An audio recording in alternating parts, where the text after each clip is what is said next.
Buonasera, un altro appuntamento con la nostra preview per accompagnarvi agli eventi della domenica sportiva, del weekend sportivo. Parleremo ovviamente del Catania, della partita con il Taranto, ma anche di pallavolo oggi, perché c'è l'esordio domenica della Farmitalia Saturnia in casa di Perugia nella Superlega, e parleremo ovviamente del Messina che è in campo nel campionato di Serie C con il Picerno. Lo faremo come sempre con gli ospiti studio, gli ospiti collegati. Intanto in studio un saluto a Lucio Tosto. Ciao Lucio. Ciao Marco, grazie per l'invito. E poi, siccome noi ovviamente ci teniamo a dire che vogliamo bene agli allenatori, l'AIA che è ben rappresentata da Lucio Tosto che è il presidente, da Luca Di Gregorio che è il vice. Ciao Luca. Buonasera Marco, grazie anche a te per l'invito. E poi invece la parte migliore della trasmissione, Naomi Moschitta. Ciao Naomi. Troppo buono Marco, ciao agli amici e alle amiche a casa. Ricordo il numero 342 771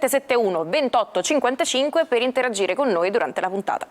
Naomi, io ritorno subito da te perché sempre insieme a te facciamo un po' il punto della situazione, come sempre all'inizio della nostra trasmissione. Ricapitoliamo quella che è la prossima giornata di campionato in Serie C e quella che è la classifica. A te.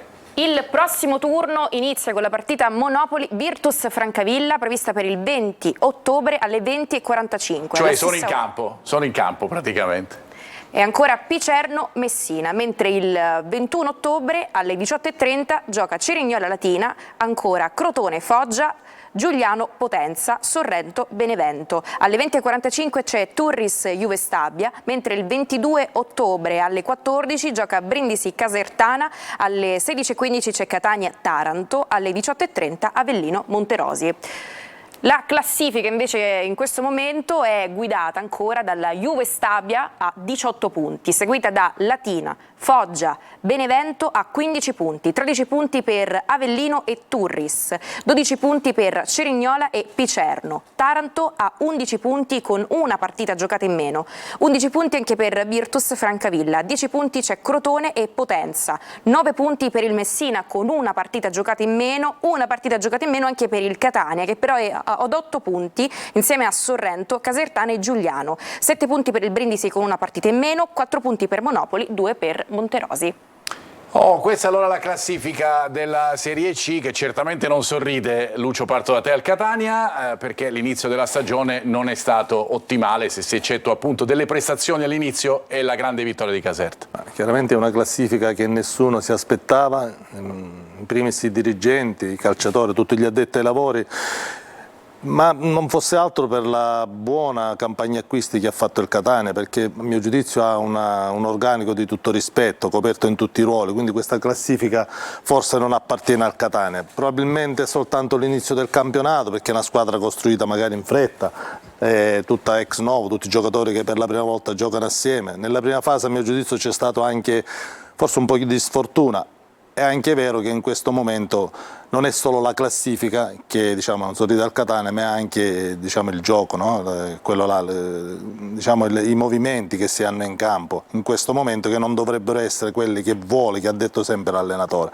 Quindi ci sarà sicuramente qualcosa da aggiustare sia all'interno dello spogliatoio, sia in campo, nel rettangolo di gioco, e chissà all'apertura delle liste sicuramente anche qualche movimento in uscita e in entrata. Parleremo anche ovviamente di come il Catania si è comportato anche nella scorsa partita, anche con qualche dettaglio tattico. Saluto Gianluca Russo che oggi non è qui, non è in studio, ma ovviamente ritroveremo nella prossima puntata. Luca Di Gregorio, fare calcio a Catania non è facile. Non è facile per la società, non è facile per l'allenatore, però chiaramente è ovvio che le aspettative sono tante. Assolutamente no, tante aspettative, piazza importante, 14.000 abbonati, parliamo di livelli di Serie A, però ecco, volevo aggiungere a quello che ha detto Lucio poc'anzi che la classifica però in una settimana, Marco, potrebbe cambiare, perché il Catania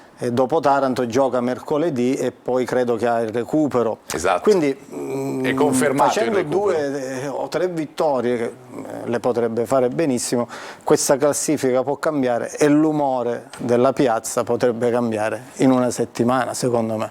Che cosa vi ha convinto di più e cosa meno di questo inizio? C'è qualcosa che vi ha convinto intanto di questo Catania all'inizio di stagione? L'ho detto prima, secondo me Catania ha un buon organico, e rapportato a quello che sono gli organici delle altre squadre, secondo me non ha nulla di meno delle altre squadre. Quindi si tratta ora di iniziare a fare punti, in questo momento è la cosa più importante al di là del gioco, perché poi, come diceva Luca, la classifica quella là che conta e che dà morale un po' a tutti, ai tifosi, alla società e ai ragazzi. Quindi in questo momento il Catania deve fare punti a tutti i costi e in tutti i modi. Poi per il gioco verrà il tempo, perché secondo me la cosa che in questo momento penalizza il Catania, se vogliamo andare sul tema, è quella, così parliamo sempre dal di fuori noi, di non avere spesso un piano B sia in corso d'opera, anche se domenica già ha approvato qualcosa l'allenatore, o anche rapportato a quello che sono le squadre che si vanno a incontrare. Non dimentichiamo che la C è la categoria in assoluto più difficile di tutte le categorie professionistiche, dove a volte squadre e società soprattutto hanno speso tanto, hanno investito tanto e sono rimasti impelagati in questa categoria tantissimi anni. Quindi non è come la Serie D che spendi tanto, fai una grossa squadra e vai in C. La C non è così assolutamente, ci vogliono tanti e tanti dettagli che si incastrano tutti assieme per poi alla fine permettere alla squadra di andare di categoria su. Allora io farei così, ci fermiamo, andiamo alla prima pausa pubblicitaria e poi entriamo nel vivo, incominceremo a parlare dell'avversario del Catania, del Taranto e poi ovviamente dei rossazzurri, facendovi vedere anche qualche grafica interessante sul modulo adottato dal Catania fino adesso e anche sul Tour de Force, ne faceva riferimento proprio Luca Di Gregorio fra poco, che attende gli etnei nei prossimi 20 giorni. A fra poco.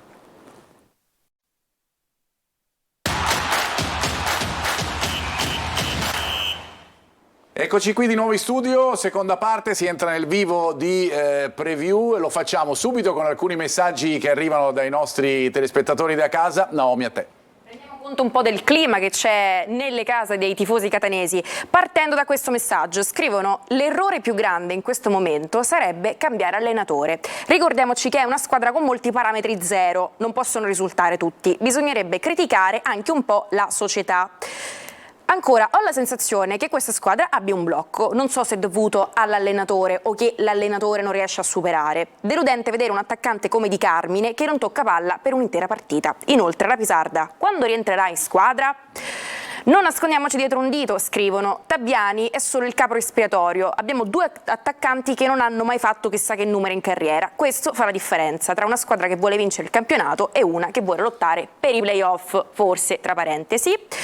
Ancora, io penso che bisognasse cambiare ora. Adesso comincia una serie di partite ravvicinate e se non si facessero i risultati, ora nel senso proprio orario. Cioè adesso, dico, questa settimana, si doveva cambiare questa settimana secondo questo telespettatore. Vedremo, perché poi invece ce ne sono altri, l'ha letto anche Naomi, che invece sostengono che Tabiani possa essere l'uomo giusto. Lo vedremo ovviamente nelle prossime partite, ne parleremo, ma intanto andiamo a parlare dell'avversario del Catania, vale a dire del Taranto. Lo facciamo col collega Enrico Losito di Teleregione, che è collegato con noi. Enrico, ciao, buonasera. Buonasera a te, buonasera a tutti i telespettatori, spero che siate bene. Senz'altro sì, spero anche tu, so che ti abbiamo strappato a una cena importante, fra poco ti restituiamo ai tuoi familiari. Intanto ti chiedo qual è la situazione a Taranto. Oggi ha parlato Capuano, insomma la squadra viene da un risultato importante perché ha vinto con il Crotone. Sì, viene da un risultato importante, però la verità è che adesso il Taranto è atteso a un tour de force autentico, perché oggi è arrivata anche l'ufficializzazione del recupero, quello che ci sarà mercoledì 1 novembre contro il Messina. Il tecnico ha parlato chiaramente degli infortunati, delle condizioni fisiche della squadra. Di sicuro ce ne saranno due, sono due assenze importanti, ma già lo si sapeva, sia Fabbro che Orlando in attacco. Questo è un po' condizionante anche per quello che sarà il modulo del Taranto che giocherà a Catania. È molto probabile che il mister giocherà con il 3-5-2. Ha recuperato però di contro anche Bonetti e Stanele, però credo che entrambi potrebbero finire in panchina, quindi l'11 iniziale che mister Capuano dovrebbe schierare a Catania diciamo che dovrebbe somigliare molto a quello di domenica scorsa, e a questo punto io posso preconizzare anche una squadra con tutti over. Mentre parli scorrono anche le indicazioni di quelli che sono stati gli ultimi risultati del Taranto. Abbiamo detto della vittoria col Crotone, ma ovviamente anche la sconfitta poi col Giuliano, del pareggio col Cerignola. Insomma, in tutto giocate 7 partite come il Catania, vinte 3, pareggiate 2, perse 2 per il Taranto. Allenatore Ezio Capuano, anche di lui abbiamo visto in parte la scheda mentre parlavi tu, Enrico. Eccolo qui, insomma lui si definisce un po' il Robin Hood del calcio, no? Ma oggi ha detto qualcosa di particolare in conferenza stampa, fra poco lo sentiremo. Sì, ha detto tante cose particolari. Considera che mister Capuano ha detto soprattutto che non ha fretta per i recuperi dei tanti giocatori che ha accattati. Ricordiamolo, ha parlato anche di Calvano, che è uno di quei calciatori che lui ha voluto fortemente. Calvano non sta ancora bene, lo si è visto anche quando è stato rischiato a Giuliano.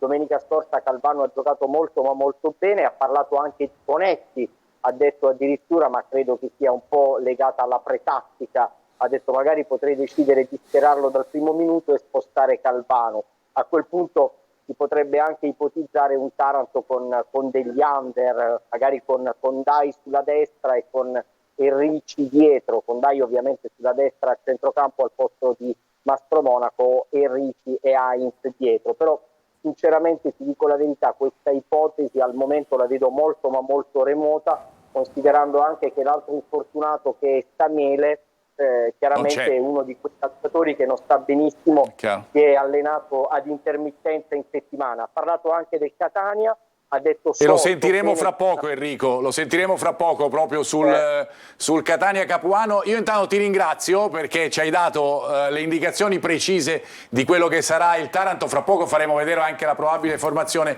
e ti dico che non ci siamo discostati poi tanto da quello che ci hai raccontato tu questa sera. Grazie Enrico, un saluto, ci vediamo al Massimino? No, non ci sarai? No, non credo. Magari è più probabile che ci vedremo al ritorno.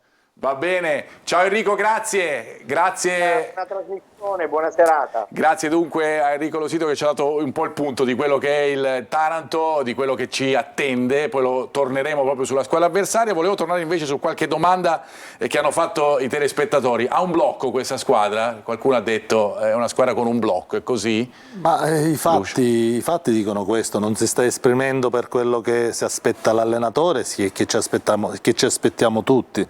Ma questo perché diciamo che nella categoria conoscono tutti le idee di Tabbiani e quindi poco fa io accennavo al fatto che non bisogna essere integralisti nel calcio, cioè, bisogna avere sempre un piano suppletivo, un piano B, un piano C, ma non solo anche in corso d'opera, perché molte volte le squadre si attrezzano in un certo modo. Ad esempio sarà questo qua di Ezio Capuano, che è un grande conoscitore della Serie C, e lui 3 giorni prima, voglio dire, mi fa un po' dire già il modulo, dire già la formazione, mi sembra un po' strano. Per me sarà tutta un'altra cosa, dirlo 3 giorni prima vuol dire questa la formazione l'ha data il collega, no, ma anche il modulo, già dire tutto, a me sembra che è una cosa, come dire, non sarà questo qua. Veramente uno comunque che dicono tutti che è quello che mette il pullman davanti alla porta, sicuramente fuori casa, che là potrebbe avere un problema il Catania, perché a livello di spazi, di cui ha bisogno tantissimo il Catania, ci saranno ben pochi. Vedremo cosa succederà. 3-5-2 di Rapisarda, vi dico io, visto che gli spettatori chiedevano, dovrebbe esserci convocato, non in campo.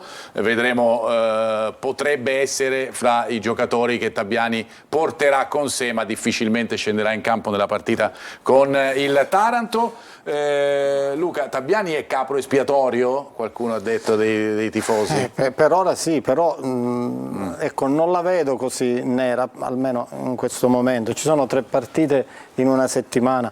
Le partite che ha perso in casa, ricordo Crotone e Foggia, tutto sommato non aveva fatto male, cioè, secondo me meritava qualcosa in più, ha preso tanti legni, no?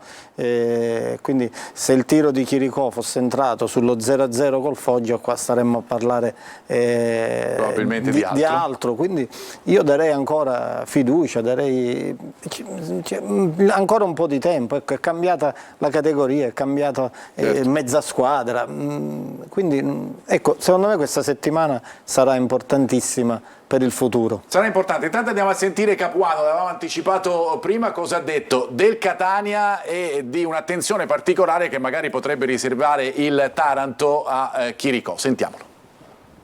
Noi andremo a fare la partita che abbiamo preparato. Il Latina ha fatto una buona gara, complimenti al Latina, ma non è che noi andiamo a scopiazzare nessuno, perché ogni partita viene poi rotta da un episodio.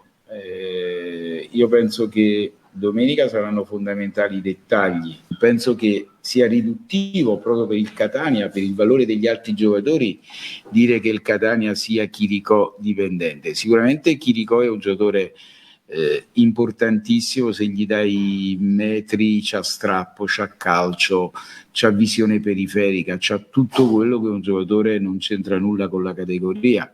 Noi abbiamo studiato il Catania, Chirico fa parte di qualità importanti del Catania e sicuramente gli abbiamo dato attenzione, ma ti assicuro che non abbiamo dato solo attenzione a Chirico, abbiamo dato attenzione a tutti i giocatori, perché l'organico del Catania è un organico importantissimo.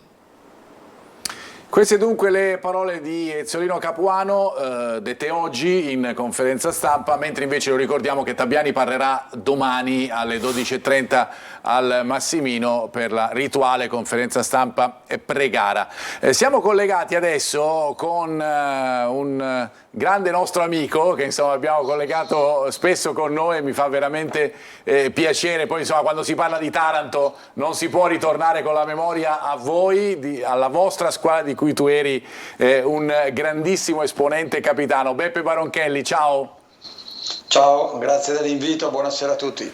Allora Beppe, torno a quello che ha detto Capuano in questa conferenza stampa pre-gara. Il Catania ha un organico forte, l'abbiamo detto anche in studio, ma allora che cos'è che non sta funzionando, secondo te? Beh, ci manca in questo momento un po' di pazienza, secondo me. La squadra è forte, l'organico è forte, la società è forte, ci vuole tempo per mettere insieme dei meccanismi e mettere insieme anche delle teste delle persone, quindi direi che dobbiamo avere pazienza, dare fiducia a questa società, fiducia all'allenatore e a un organico che sulla carta è importante, ma anche quello che avevamo noi era importante. Ci ha messo 2 anni per vincere un campionato.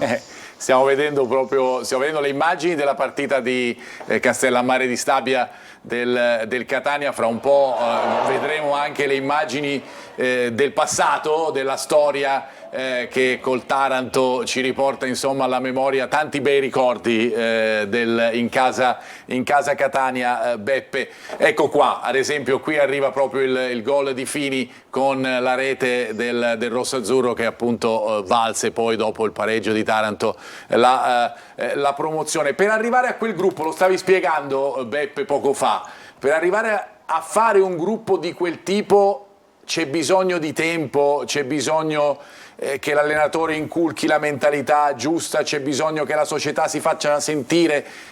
Come si arriva a realizzare un gruppo vincente? Guarda, ci sono anche tante diversità in confronto a quegli anni. Non esisteva la tecnologia, i telefonini e tutte queste cose che ci sono oggi, che allontanano un po' la crescita di un gruppo dal mio punto di vista. Comunque la strada è sempre quella di avere pazienza in questi momenti, perché anche noi abbiamo passato dei momenti difficili, sconfitta a Roma con la Lodigiani 4-0, abbiamo passato momenti complicati. È chiaro che in questo momento ci ricordiamo solo la finale di Taranto, lo 0-0, il successo e anche l'1-0 in casa, ma Castel di Sangro sconfitta, partite abbastanza scialbe e morbide le abbiamo fatte anche noi, quindi diamo tempo a questi ragazzi di crescere, diamo tempo a questa società che tutti hanno avuto fiducia e sta dimostrando coi numeri e coi fatti e con quello che sta facendo di voler fare qualcosa di importante. Dobbiamo avere pazienza, ovvio che i 13.400 abbonati vogliono qualcosa di più, questo non nascondiamocelo. La prima cosa che deve capire chi oggi vive a Catania per il Catania Calcio è comunque una realtà calcistica che ce ne sono poche in Italia. Prima si capisce che questa è una parte integrante e importante della vita quotidiana, ma soprattutto fuori dal campo, e probabilmente andiamo in campo un po' più sereni per vincere. Allora, io vi faccio vedere, siccome siamo una trasmissione che si occupa anche di questioni tecniche e tattiche, vi faccio vedere qualche scheda che abbiamo preparato con Gianluca Russo sul Catania, e ad esempio sul modulo. Sappiamo che il modulo del Catania è il 4-3-3. Quante società, quante squadre utilizzano il 4-3-3 nel campionato di Serie C? 8? 9. 9, sbagliato. 9, sono 3 nel girone A, curiosamente 3 nel girone B, 3 nel girone C. Ora non vogliamo dire che il 4-3 sia sbagliato, assolutamente no. Ovviamente vediamo anche qual è la classifica delle squadre che lo utilizzano fino a questo momento. Perché l'organico è stato costruito per un 4-3-3. Per un 4-3-3. Però a Castellammare di Stabia si è visto un Catania in certi versi anche diverso, no? Nel secondo tempo. Quello che dicevamo prima, c'è la possibilità secondo voi di un piano B, cioè di un'alternativa che consenta al Catania di sbloccare le partite o di sbloccarsi quando non ce la fa? Ci deve essere un piano B, un piano C, ci deve essere per forza, perché se si fossilizza il Catania col 4-3-3 è facilmente decifrabile da parte degli avversari, e quindi ci vuole. Ad esempio domenica prossima, come abbiamo detto prima, troveremo sicuramente un Taranto arroccato, non dico nella propria area, ma sicuramente nella propria metà campo. Simile alla Latina, tu pensi? Sicuramente, e là ci vuole qualcos'altro. Secondo me deve dare spazio agli avversari. Il Catania deve anche far giocare l'avversario, farlo uscire dalla propria metà campo e trovare gli spazi, perché molti gol che ha fatto il Catania sono stati fatti a campo largo, e quindi al contrario, quando la squadra avversaria attaccava, il Catania conquistava palla e ripartiva. Quindi ci vuole sempre un piano B, un piano C per cercare di oltrepassare quelli che sono i piazzamenti anche delle squadre avversarie, perché il Catania ormai è di lettura facile da parte dell'avversario. Vi faccio vedere un'altra scheda con una situazione legata proprio all'attacco del Catania, no? All'attacco e anche al gioco a centrocampo, per cui passaggi filtranti, passaggi nella tre quarti, passaggi smarcanti. Le posizioni di classifica che vedete sono ovviamente relative alle 60 squadre del campionato di Serie C, ed è un Catania che incide poco sotto questo punto di vista, non quanto la qualità dei suoi protagonisti potrebbe realizzare sul campo. Fra parentesi, Di Carmine, questa è un'altra indicazione che ci ha dato Gianluca, Di Carmine è un giocatore che ha fatto negli ultimi gol, tranne quelli sul rigore, tanti gol appunto su passaggio filtrante, su verticalizzazione. Vediamo quello che è successo a Caserta. A Castellammare di Stabia non ha toccato palla, Luca. Assolutamente sì, però io penso sempre, almeno la mia idea, che questa squadra è stata improntata, come diceva Lucio poc'anzi, su quel tipo di modulo, su quei giocatori. Secondo me Chiricò è una pedina fondamentale per il gioco del Catania, quindi cambiando modulo si dovrebbe anche cambiare il tipo di gioco per questo diciamo, giocatore, che secondo me diventa importantissimo. Riguardo Di Carmine non lo scopriamo adesso, secondo me un po' in ritardo forse di preparazione, è arrivato dopo e quindi ci vuole anche un attimino di tempo. Però ecco, sono convinto che Chiricò è la parte principale di questa squadra, per come vedo io il calcio. Voglio sentire Baronchelli su questo. È vero secondo te, Beppe, questa è una squadra, l'ha detto Capuano, no? Ha detto no, non è Chiricò dipendente, l'ha detto poco fa, l'hanno detto tutti, però è chiaro che è il giocatore di maggior talento nella squadra rossazzurra. In questo momento un brevilineo è quello che va in condizione prima degli altri. Chiaro che vedere un giocatore che salta l'uomo e ti mette in queste condizioni dà un po' più di visibilità in confronto a qualcun altro. La classifica che avete fatto vedere ora non l'avevo mai vista, e quando sei sempre nella parte destra della classifica, cioè sotto il 30° posto su 60 per passaggi filtranti e determinazione di quelle note che avete messo, la possiamo rivedere anche se è possibile. Sì, se per voi non è un problema. Mi fa pensare alla prima cosa che magari ci manca un attimino un po' più di personalità a rischiare un passaggio filtrante. Eccola qua. Di questi passaggi filtranti siamo 32esimi, passaggi filtranti nella tre quarti 42, e passaggi filtranti. Vi sarebbe piaciuto sapere anche quanti ne abbiamo fatti e quanti ne abbiamo sbagliati. Certo. Perché se ne abbiamo fatti 10 e ne abbiamo sbagliati 8 e la classifica ci calcola i 10 fatti, ma se non ne facciamo di questi passaggi filtranti vuol dire che abbiamo poca personalità nei centrocampisti e andare a incidere, a saltare una linea di gioco degli avversari. Questa è un'interpretazione, ma i numeri vanno interpretati, no? Beppe, tu mi insegni. Hanno le loro sfumature, però è chiaro che hanno un'interpretazione. La classifica oggi dice questo e questa classifica dice altro. Io dico solo che chi va in campo tutte le domeniche oggi deve capire, e che sia Chirico, che sia Di Carmi, che hanno giocato a livelli importanti, che qui si va oltre la maglia che si indossa. Questa non è la 4-3-3, questa è la frase più 4-4-2, importante. si va oltre. Alla nostra squadra avevamo un motto, che l'ho letto oggi su Instagram da qualche parte: non mollare mai. Sì, ma prima di non mollare mai c'è da creare sintonia, gruppo, stare insieme, uscire una sera a mangiare una pizza insieme, poi ritrovare le famiglie. Sono cose da vecchio stile probabilmente. Sono cose sempre importanti. Sono cose sempre importanti, Beppe.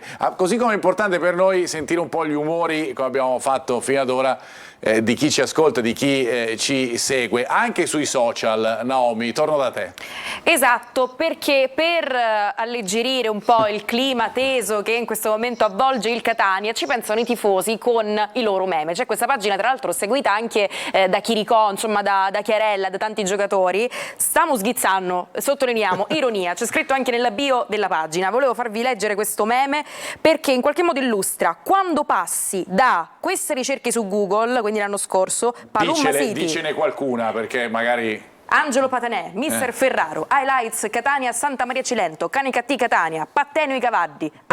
Quest'anno Tabbiani. E ancora a Catania, Tabbiani ha prenotato un volo Catania-Genova, ore 17:33, aspettando l'esonero di Tabbiani. È uscito il post sull'esonero di Tabbiani e questo è uno. Poi c'era un altro post che invece vi volevo illustrare, è una vignetta.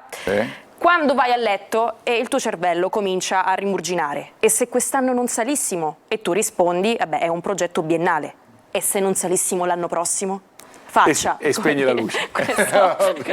Non si riesce a dormire. Bene, adesso con l'aiuto della regia, se mi consenti, vi leggo qualche messaggio di quelli che sono arrivati ai nostri numeri. Invece di scommettere su Tabbiani, a questo punto era meglio scommettere su Ferraro. Ancora, buonasera a tutti, non è tempo di critiche, domenica tutti allo stadio a sostenere la squadra. I conti li facciamo a fine stagione, sempre Forza Catania. Ancora, buonasera, ricordatevi i personaggi societari degli ultimi anni e lasciateli lavorare in pace tutti. Quindi, come vedi, insomma, Marco, il clima poi questo è molto complesso, c'è chi sostiene il mister ed è bello anche rendere conto di quello che accade. E soprattutto si può scherzare sul calcio, si deve scherzare sul calcio. Ovviamente noi non auguriamo all'allenatore del Catania, al Catania di fare benissimo, ovviamente, ma si può un po' giocare. Noi come rappresentanti AEC comunque siamo pro allenatore sempre. Siete qua ovviamente noi siamo anche sempre per l'allenatore, per dare tempo, spazio all'allenatore per poter attuare quelle che sono le proprie idee. Volevo farvi commentare il tour de force che attende il Catania nelle prossime giornate di campionato, perché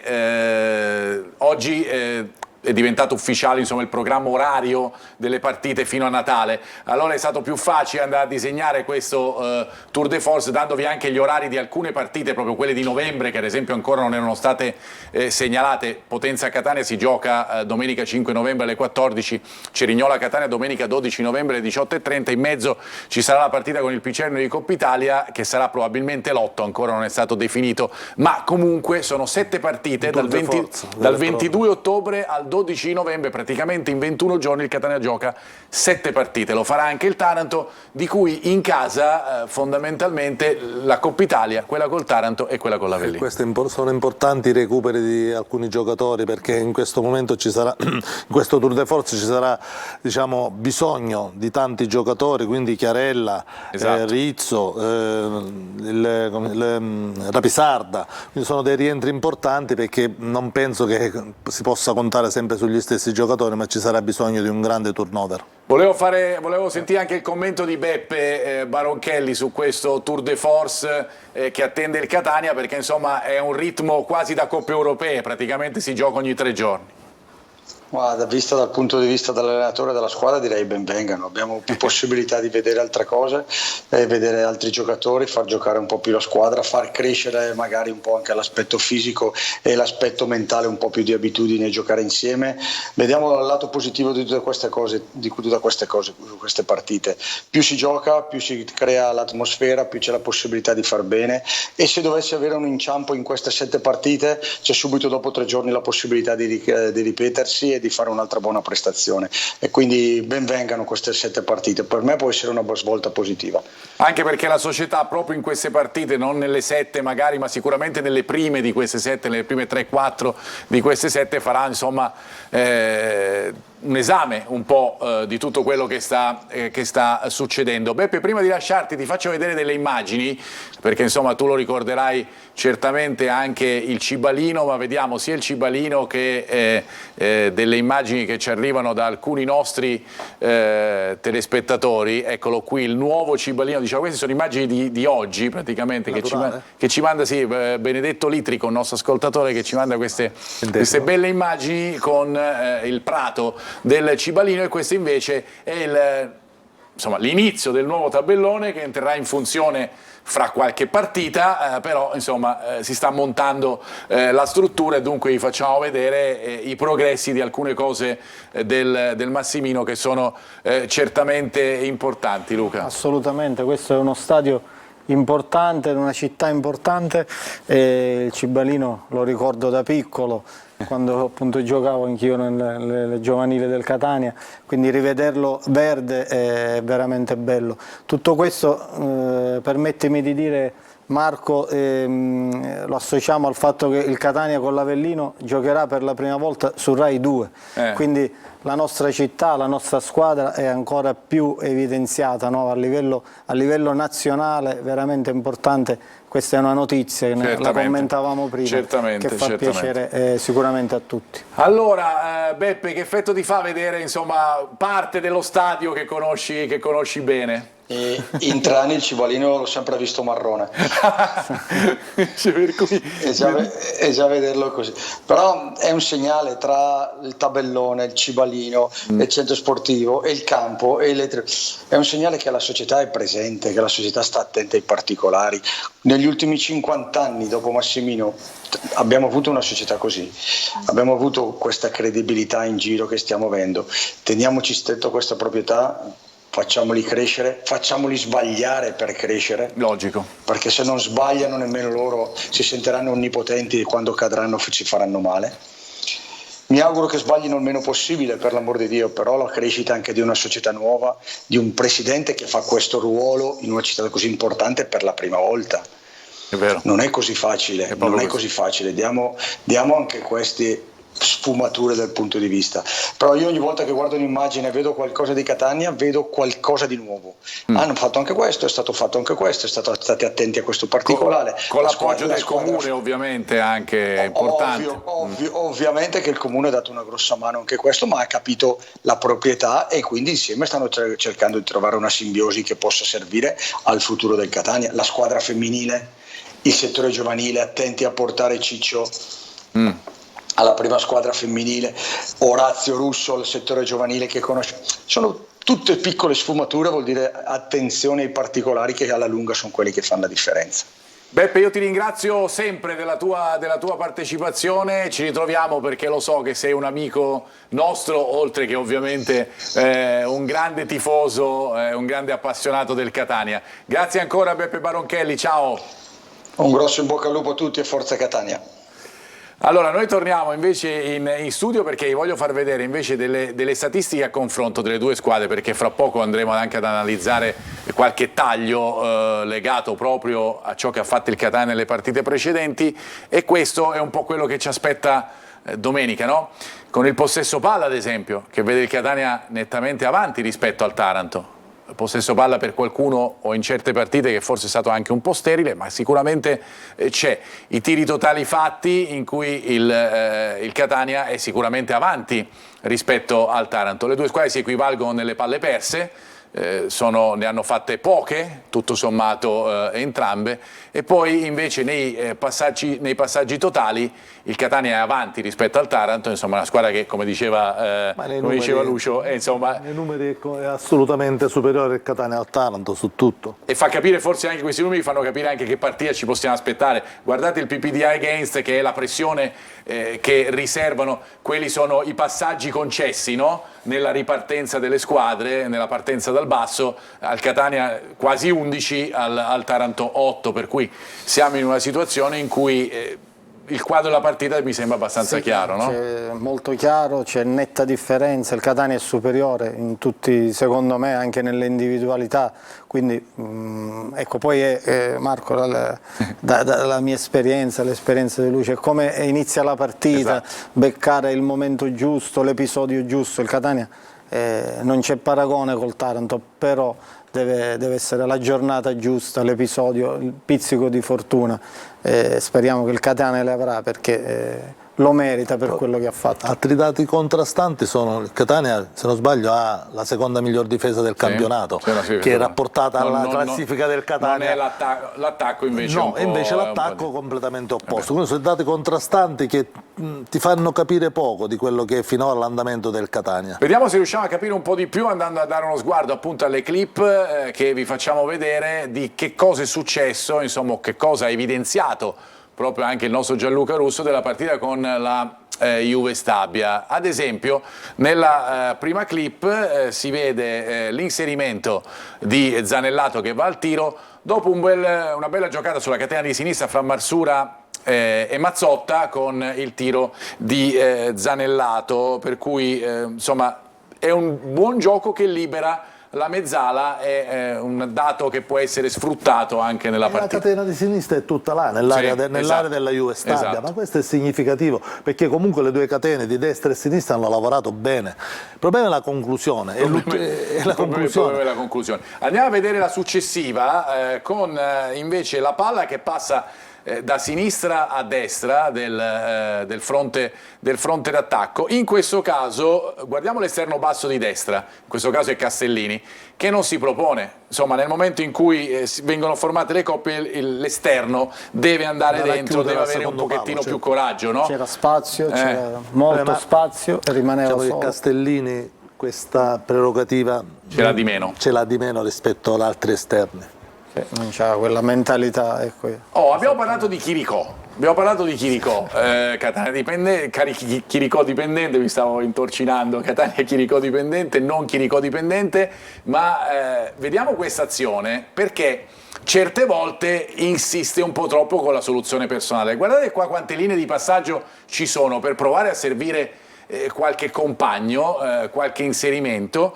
Chiricò decide di fare la giocata che più gli è consona, accentrarsi e andare al tiro di sinistro. Che mi dite? Chiricò è questo. È questo. Chiricò è questo. Se mi dicessi Chiricò può fare quello che vuole. No, questo assolutamente no, però il Chiricò è quello che ti fa gol da 50 metri, e Chiricò è quello là che ti decide la partita accentrandosi e mettendola al secondo palo. Chiaramente è un giocatore che è una prima donna e che preferisce andare a concludere più che servire l'avversario, quindi si sapeva com'è Chiricò. Il problema è che Catania non può dipendere solo da Chiricò. Invece una squadra che ha determinate ambizioni deve avere anche altre alternative in fase d'attacco. Perché Chiricò parte da destra, dovrebbe avere qualcosa in più anche sulla fascia sinistra, che ripeto lavora bene nell'insieme la catena di sinistra, ma non sviluppa quello che dovrebbe. Vedremo anche, può essere che giochi Bocic al posto di Marsura, potrebbe darsi. Poi Chiarella e giocare dall'altro lato a piede invertito, ecco. Il gol subito dal Catania, per chiudere questa linea, vi faccio vedere il gol subito dal Catania, non tanto per capire che è fuori gioco netto, perché insomma ci sono anche gli episodi, prima lo sottolineavate, e questo è un altro episodio che ha danneggiato il Catania, i pali, le traverse, e in questo caso il fuorigioco netto di Candellone. Netto in Serie C, non si può permettere una cosa del genere. Ma al di là di questo andiamo a vedere poi cosa succede. Guardate l'inserimento di Meli che poi andrà al gol e l'inserimento degli altri giocatori della Juve Stabia. Dov'è il Catania in questo momento? Questa è la domanda che comunque ci facciamo. C'è un atteggiamento passivo? Ci sono 5 giocatori comunque del Catania in area.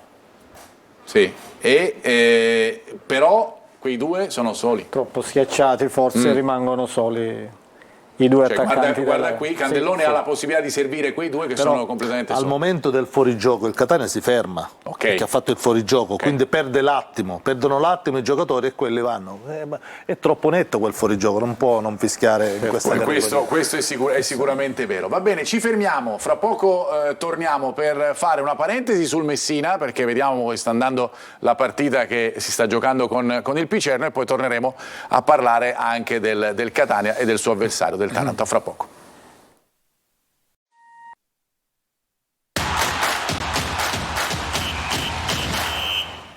Torniamo in studio, abbiamo parlato del Catania poco fa, dell'atteggiamento tattico dei rossazzurri, qualche taglio che abbiamo fatto, insomma qualche proposta che vi abbiamo fatto su ciò che si è visto al Menti di Castellammare di Stabia. Andiamo a guardare adesso il Taranto.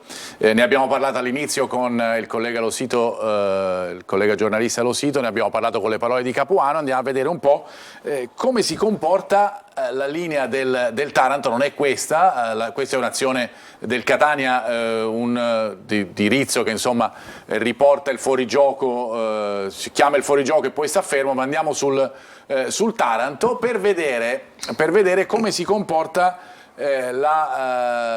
in questo caso siamo esattamente sull'inserimento, il possibile inserimento delle mezze ali. Perché? Perché in questa situazione le mezze ali possono inserirsi, per cui un inserimento da dietro può eludere la difesa del Taranto. In questo caso è un gol che viene subito dai tarantini. È una situazione che il Catania può sfruttare, secondo voi? Lucio e Luca. Sicuramente, anche perché diciamo, è nelle corde del gioco del Catania con l'inserimento degli interni. Nelle idee di Tabiani ci saranno probabilmente Zanellato e Zamarini come... secondo me in questa situazione di centrocampo con gli inserimenti fondamentale è la presenza di Rizzo che può dare equilibrio, perché se si inseriscono, perché dobbiamo considerare anche che la palla poi va anche all'avversario, certamente. Quindi quando ci sono questi inserimenti degli interni bisogna avere equilibrio, e Rizzo ti mantiene l'equilibrio sicuramente in mezzo ai 2 interni che si inseriscono nell'area di rigore. Anche perché non credo che gli esterni del Taranto faranno tutte queste sgroppate sulla fascia domenica, credo proprio. Però sulle ripartenze potrebbero fare del male sicuramente, perché Catania se attacca dovrebbe attaccare in massa, quindi bisogna stare attenti anche alle ripartenze, perché poi è quello che diciamo l'idea di Capuano, soprattutto in fase in campo esterno. Andiamo a vedere la prossima clip che vi facciamo vedere per quanto riguarda invece il gioco del Taranto. In questa occasione la partita è con il Benevento e vediamo che il quinto, vedete dall'altra parte ci sono i 4 schierati, ma anche il quinto a destra, e chiaramente si può essere abili a sfruttare la zona non coperta, in questo caso proprio quella del quinto, quindi il gioco in ampiezza che certe volte il Catania fa può anche favorire. Certo, lì c'erano 30 metri di spazio. È importante la rapidità nel cambio di gioco per trovare libero quello spazio là. Se il Catania fa quel possesso palla e quel giro palla lento, sicuramente avrà il tempo il Taranto di sistemarsi, quindi là è importante la rapidità nel giro palla. Chiedo alla regia se è possibile recuperare la prima clip legata al Taranto, che è sempre della fase di non possesso, proprio dello schieramento della linea del Taranto, è praticamente la numero 1, non so se riusciamo a recuperarla proprio per concludere questa fase. Ecco qui, guardate lo schieramento dei 5, della linea dei 5, dei 3 centrocampisti e poi i 2 insomma là davanti, Canutè e Cianci. Anche in questo caso bisogna giocare un po' in mezzo, no? Fargli rompere un po' la linea e provare ad inserirsi. Sì, qua sono messi benissimo, qua si vede l'immagine perfetta dei 5, 3, 2 effettivamente. Bravissimo Gianluca come sempre a trovare la soluzione giusta da farvi vedere. Gli spazi non saranno tantissimi perché con i 5 ci saranno le fasce sicuramente occupate da parte loro, quindi sarà un problema per Catania a trovare spazi. Là Stavolta devo dire che Chiricò, saltando l'uomo, Sì. facendo la superiorità numerica, potrebbe essere, come è già stato, determinante, perché ci vuole. Oppure Chiarella, non so se è convocato già.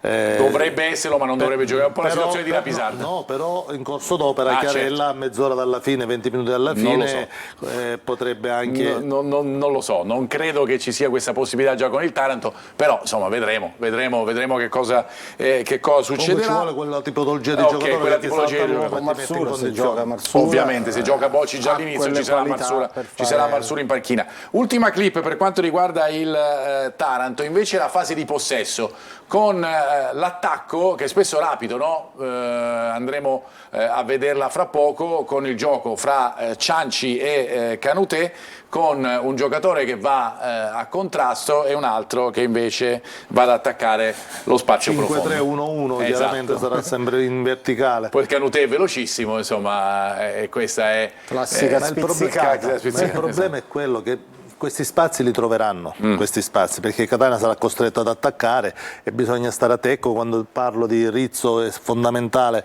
la presenza di Rizzo, perché certo, può dare equilibrio e nelle ripartenze potrebbe essere anche quello che fa il fallo tattico. Chiaro.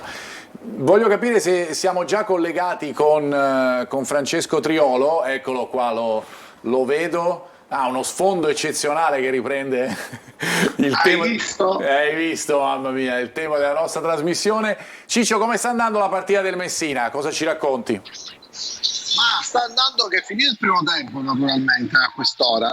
Il Messina ha sfiorato il gol con Ragusa proprio sui titoli di coda della partita, con l'attaccante del Messina non è riuscito a deviare sotto porta a una palla che è arrivata a calcio d'angolo. È una partita intensa, giocata su grandi ritmi. Modica l'ha preparata bene, considerato che affronta una delle squadre più in forma di questo momento del campionato. Aveva appena pareggiato a Benevento, su un campo che favorisce sicuramente i padroni di casa più abituati a giocare a ritmi alti, e però il Messina sta controbattendo come meglio sa, con ritmo, intensità, qualche novità anche in formazione con Cavallo Mezzala, con 4 uomini offensivi che possono anche garantire un cambio di modulo dal 4-3-3 al 4-2-3-1, che sta mettendo in difficoltà il Picerno. Ortisi un po' più bloccato rispetto al solito come terzino. C'è la novità Salvo a destra, perciò è un Messina che presenta qualche novità ma che si sta ben disimpegnando. Un pareggio tutto sommato giusto fino a questo momento, salvo che c'è il rammarico, come ho detto prima, per quella palla di Ragusa che proprio al 45esimo portava in vantaggio i giallorossi.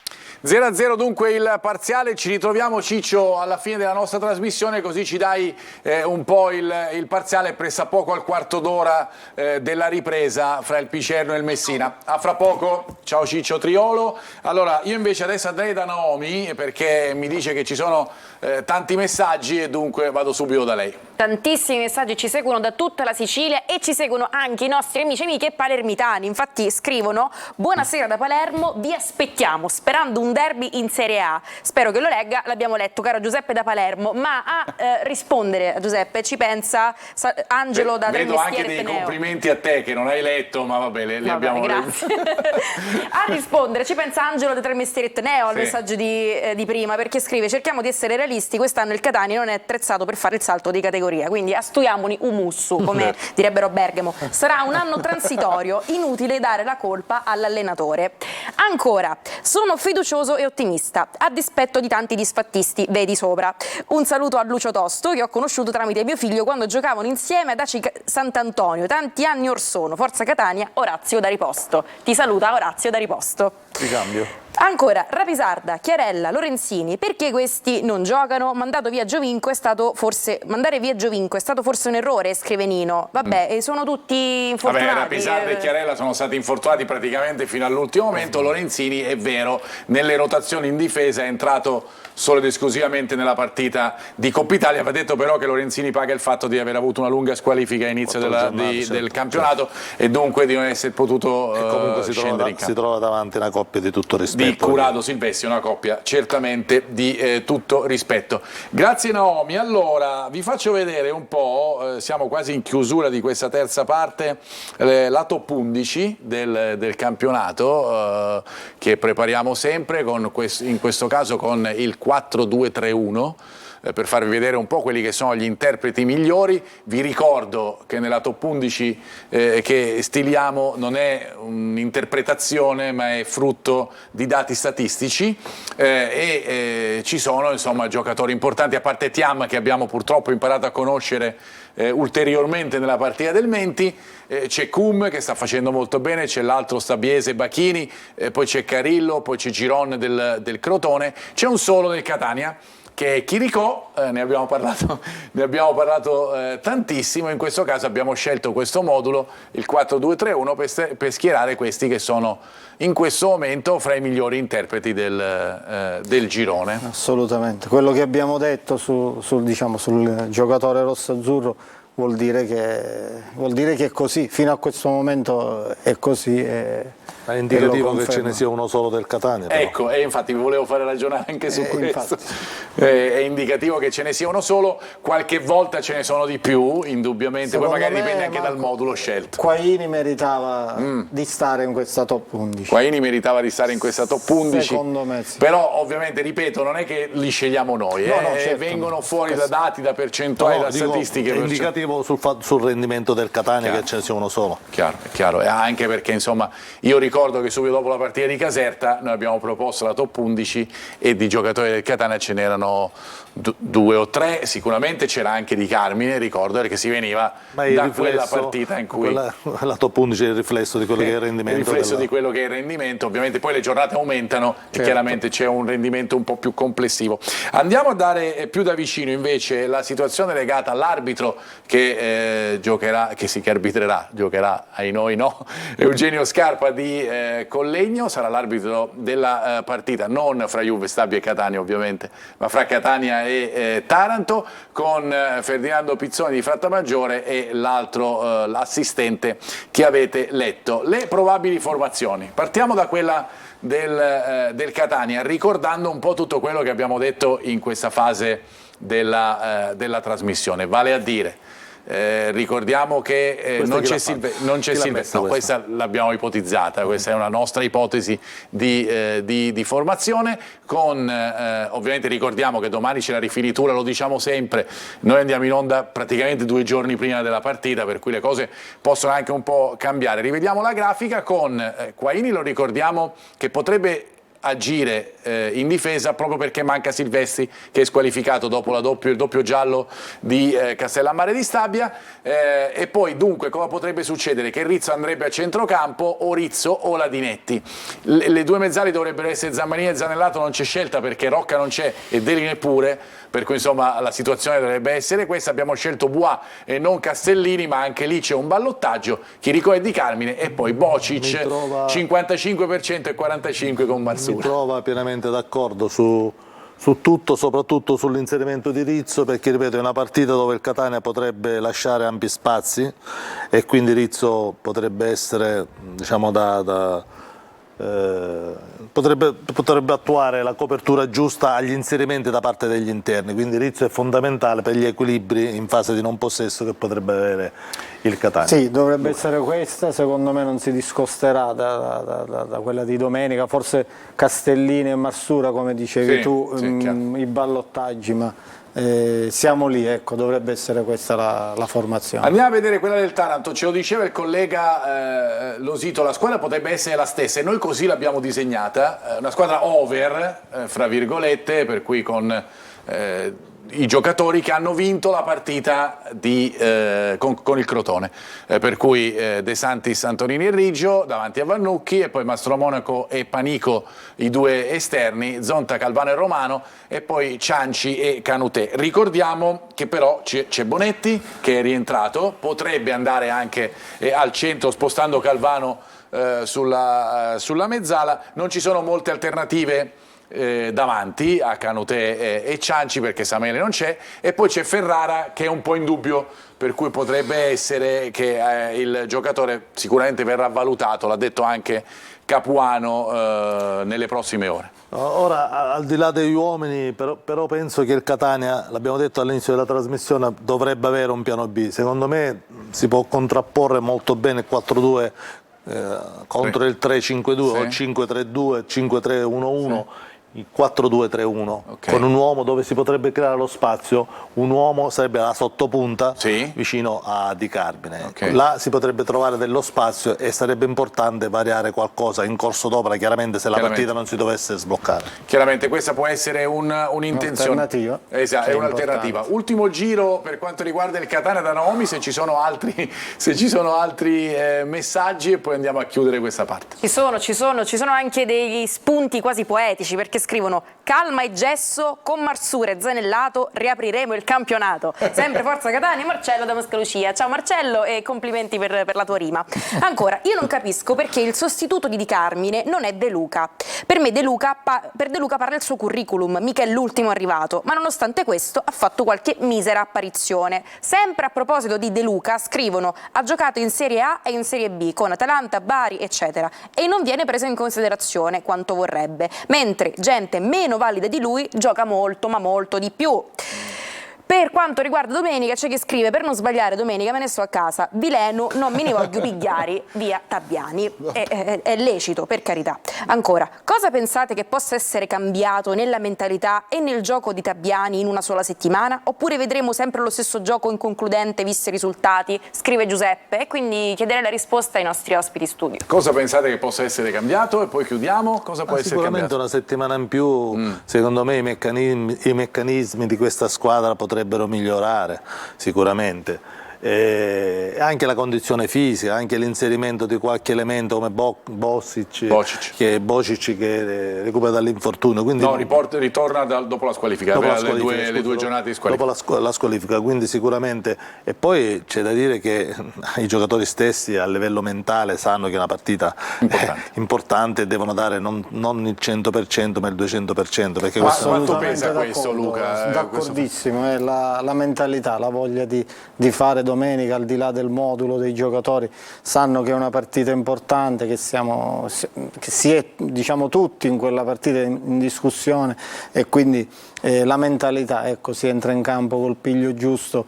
Secondo me in settimana si è lavorato anche su questo aspetto lì. Ma poi voglio dire, se davvero questi giocatori tengono a questo allenatore che sanno che è sulla graticola, chiacchiere stanno a zero, allora che facciano i fatti e dimostrino che sono con l'allenatore facendo una prova maiuscola. Grazie Lucio Tosto, grazie Luca Di Gregorio. Grazie a voi. Buona serata e ovviamente siete già invitati per prossime occasioni nel corso di Preview. Noi ci fermiamo, torniamo fra pochissimo per parlare insieme a voi di pallavolo. Fra poco.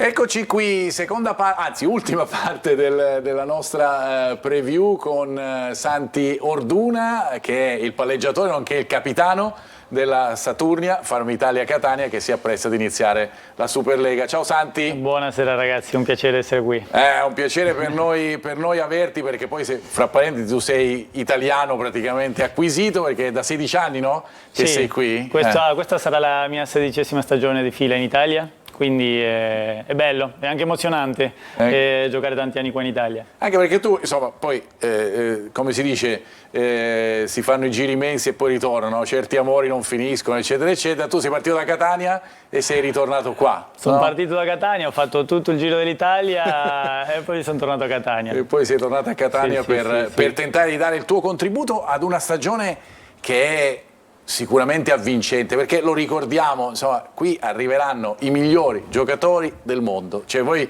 potrete vedere, non solo per tifare ovviamente Saturnia, perché questo è logico, ma per vedere uno spettacolo incredibile, a cui voi siete sicuramente preparati. Poi ne parleremo adesso della vostra tournée in Polonia, dei vostri allenamenti di quest'ultima settimana, ma che affrontate con quale spirito intanto? No, lo stimolo è molto alto, chiaramente come dici te il campionato italiano è secondo me quello più forte al mondo, oltre a quello della Polonia, che noi siamo stati a fare il torneo là, e la Russia. Sono i 3 paesi dove i tornei sono più forti, però in Italia, se tu guardi le squadre, sono tutti i giocatori più forti al mondo sono qui, quindi come spettacolo, come livello è molto alto e noi saremo pronti a approfittare questa stagione, stiamo lavorando sodo, la squadra dopo questo ultimo weekend è cresciuta tanto, sia dal punto di vista di gioco come dal punto di vista di squadra, di umano, quindi ci teniamo a continuare così.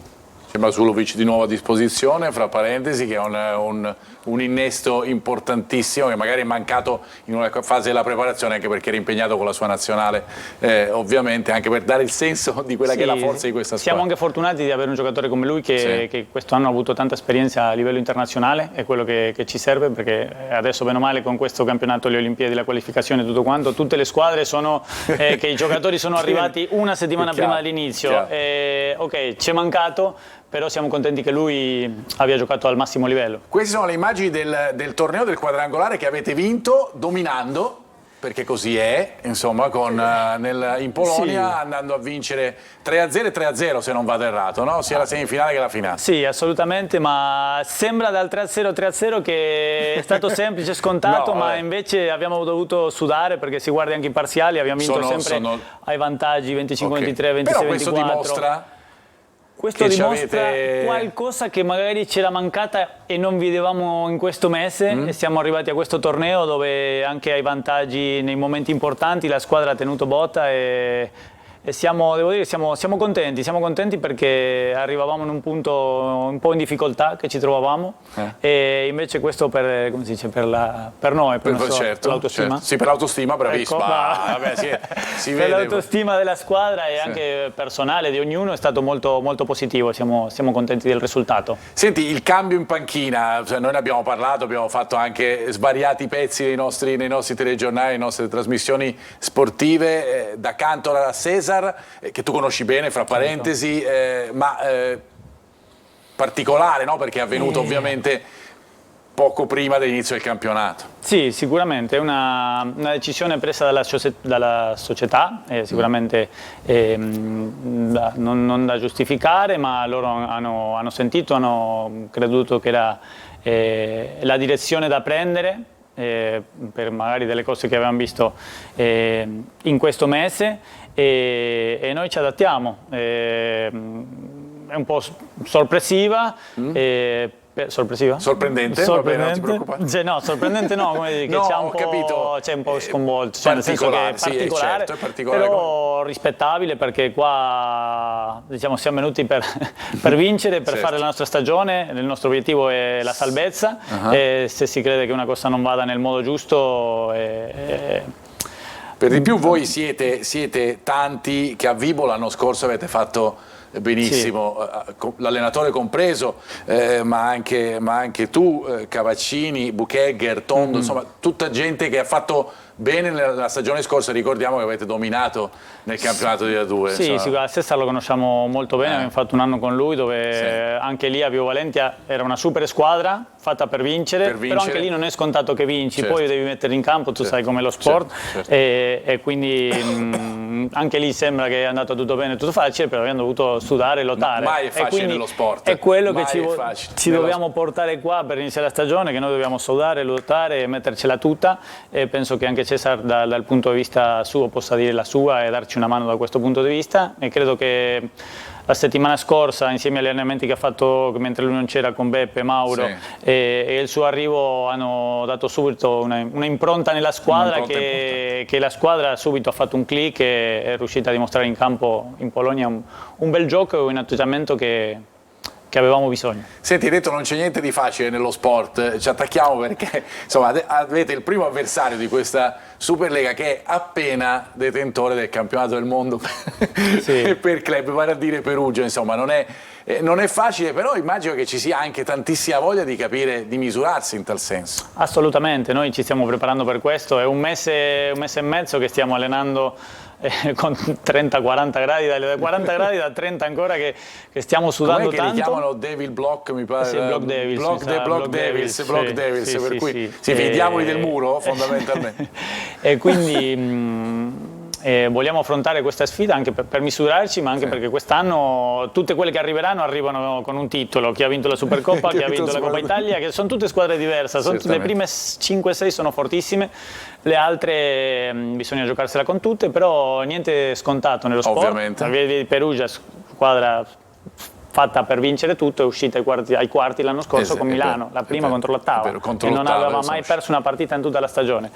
Quindi può succedere tutto, noi dobbiamo andare là a giocare. Ad esempio ti faccio vedere anche il calendario delle prime 3 giornate di campionato, perché volevo andare all'altro appuntamento che chiaramente noi seguiremo tutto il vostro campionato, seguiremo la partita di Perugia, ma poi c'è l'appuntamento in casa che ha una doppia valenza, perché si torna a giocare nel massimo campionato di pallavolo a Catania, al Pala Catania, per cui ovviamente ci si aspetta anche tanto pubblico, e perché si gioca contro un'avversaria diretta, se così possiamo dire così. Credo che c'è tanta attesa per quella partita, credo che la gente, chi piace la pallavolo, i siciliani, i catanesi che gli piace la pallavolo devono assolutamente venire al palazzetto, al Pala Catania, perché abbiamo sia bisogno del loro sostegno, però anche di vedere un bello spettacolo. La società ha fatto un grande sforzo per portare la Superlega a Catania, certo. Quindi quello noi daremo il massimo, e bisogna che anche la città venga al palazzetto, perché ci sarà da divertirsi. Tu conosci Catania, sai, perché ci sei stato appunto quando eri giovanissimo, adesso che sei il capitano della squadra. È una culla della pallavolo italiana, insomma, qui si respira pallavolo come calcio, come pallanuoto, insomma è uno degli sport che qui a Catania ha dato tante soddisfazioni. Questo è un orgoglio in più per voi e anche una responsabilità sotto certi punti di vista. Sì, per noi è sempre tutta una grande responsabilità, però sì, qua si respira pallavolo, cioè non solo il percorso che ha fatto la Saturnia dalla 3 alla 2 e adesso con la Superlega, si vede che anche nelle categorie un po' minori, come dire B1, B2, ce ne sono tantissime squadre in tutta la Sicilia, quindi c'è tanta pallavolo, e quindi se respira pallavolo anche quando vai al mare, vai là, ci sono pieni di campi da beach, fa tanto piacere, e noi non vediamo l'ora di giocare. Senti, quali sono le squadre, abbiamo parlato di Cisterna, quali sono le squadre che guardate, perché le considerate proprio le squadre con cui vi andrete a giocare la permanenza in questo campionato? Che squadre osservate più da vicino? È vero che insomma è ovvio, si va a giocarsela con tutti e quello lo sappiamo ed è inevitabile, però magari si va a guardare anche quelle, ne hai parlato delle 6, le altre 6, compresi voi. No, diciamo che pronti via, come hai detto te, noi dobbiamo pensare settimana a settimana, l'avversario che arriva, ok, qua cosa possiamo fare e giocare. Esatto. Però poi sulla carta chiaramente ci sono le prime 5, diciamolo così, e poi guardando il roster delle squadre, credo che Cisterna, Padova, Taranto sono squadre che possono essere simili a noi, però poi non è detto che vai a giocare contro Monza, vai a giocare con Milano, vai a giocare con Verona, e te la giochi alla pari, o Perugia domenica. O Perugia domenica. No, chiaramente ci sono secondo me 3-4 squadre che sono superlative, come lo è Perugia, la Lube, Piacenza, Trento, ci mettiamo anche dentro Modena, che sono quelle 5 che hanno, sia lo vedi dal budget e dai giocatori che hanno storicamente, però poi si gioca sempre, tutti gli anni uno deve confermare come si gioca, e tutti gli anni ci sono dimostrazioni di squadre che magari non era previsto che arrivassero lì e ci arrivano ai playoff.